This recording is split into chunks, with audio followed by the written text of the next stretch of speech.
what you're sharing, here right now is so important for people to hear, and people meaning primarily the people in our state government who make decisions about whether we should, fully fund education or not. So, not to get into a lot of it, and I'm sure a lot of you understand it, but the way education works in California is most of the money to support public education goes to the state government up in Sacramento. And you have the governor and the two houses of the legislature that come together and decide a budget and decide how much money there's going to be for public education.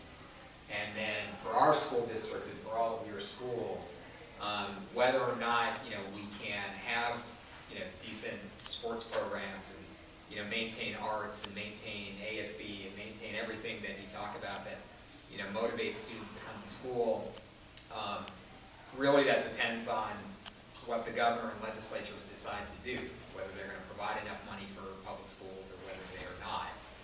And for the last couple of years, since the economy collapsed back in the fall of 2008,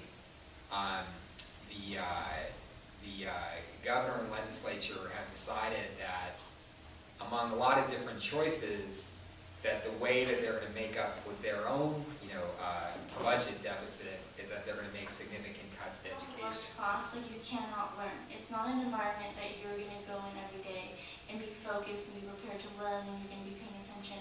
Like in reality, if you go to a class with 39 students, you're going to be talking most of the time. You're not going to get the individual attention that you really need to succeed in that class. And with that, if you have smaller class sizes, you do succeed.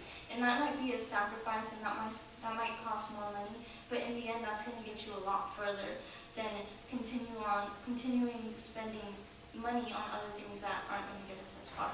So we have to really prioritize what we feel is necessary and what's going to be, I guess, an investment to our futures, because there are going to be cuts that have to be made, but I think that we have to. I also feel that we need, that we as students need to send a message to our own city district in terms of where our money is now, and they're planning on, or possibly planning on cutting like these programs to help it, but I think we can figure out more effective ways and more specific places to cut money from.